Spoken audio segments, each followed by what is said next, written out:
heard this phrase somewhere and it's been resonating with me, and I paraphrased it, but worry is a waste of your imagination. Worry is a waste of your creativity.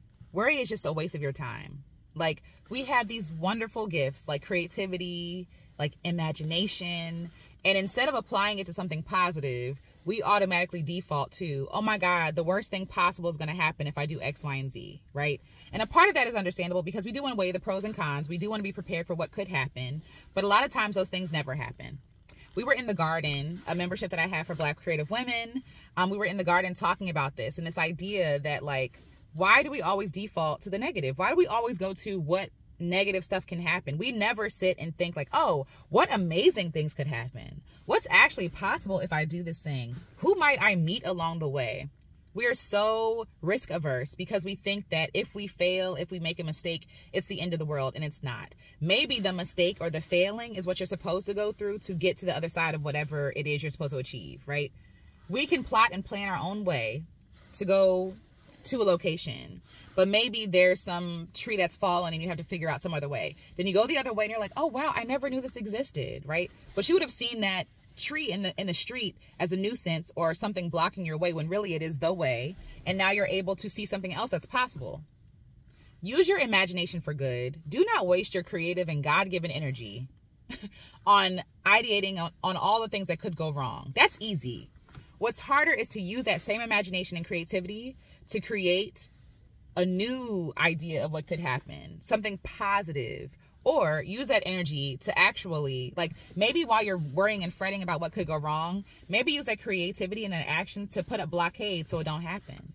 Instead of like sitting under, like, the sky is falling, build an umbrella, right? Like, instead of worrying about what could go wrong and all the things that may happen, focus more on what could happen, the possibilities, the great things that could come from you being obedient, the great things that could come from you experimenting and doing something different, right?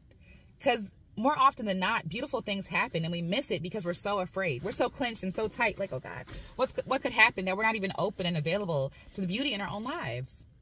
So again, your creativity was given to you. It's a blessing. Your creativity and your imagination is a blessing. And yes, you being able to think forward and be like, that might be an issue, that might be a problem, is wonderful. It's a gift, right? But do not sit there. Get up. Use that creativity and that force and that power and that intuition that you have to do something better with it. Don't allow fear or the possibility of something bad happening stop you from doing. Do anyway. Figure it out along the way. Use that creativity for good. Instead of saying, if I sing the song, people might hate it, be like, you know what, actually, people might like it. What could come from me sharing this song and singing? Maybe someone sees it. Maybe someone wants me to sing a song for them. Maybe they want me to write a song for them. Maybe I'll get my song in a commercial. That literally happened from me sharing a song that I was afraid to share. We are so negative when there are millions of possibilities that we can't even imagine or fathom out there just waiting to be realized, but we won't even take that first step. Worry is a waste of your imagination, and by worrying and stressing about what you can't change or do or whatever, you're tired now. Now you're defeated. Now you don't even have any energy to create anything because you used all your creative energy and virtue ideating on something that could go wrong. Now you're tired. Now you're exhausted, right? Like, no. Use the energy for good. Use the force for good, right? The force of imagination, creativity. Use it for good. Sit and really, like, seriously, take 5 minutes and write down all the things that could go right today.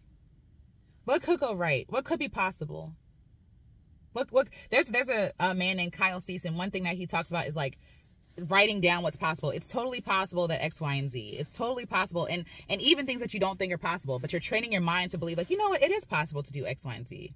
And then you start dreaming beyond your fears because your fears stop you from dreaming. Your fears are like, no, I don't want to dream too much because I want to be disappointed. Or, no, I don't want to set myself up for failure.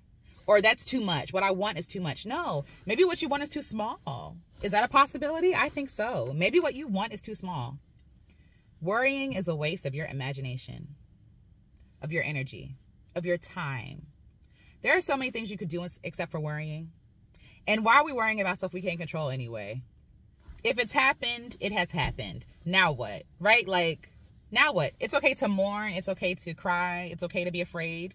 But, like, I just want you to know that you have total power to use your energy for good and for something helpful and beneficial, instead of feeding yourself more negativity and darkness, right? Like, lean more into the light. You know, just a thought. All right.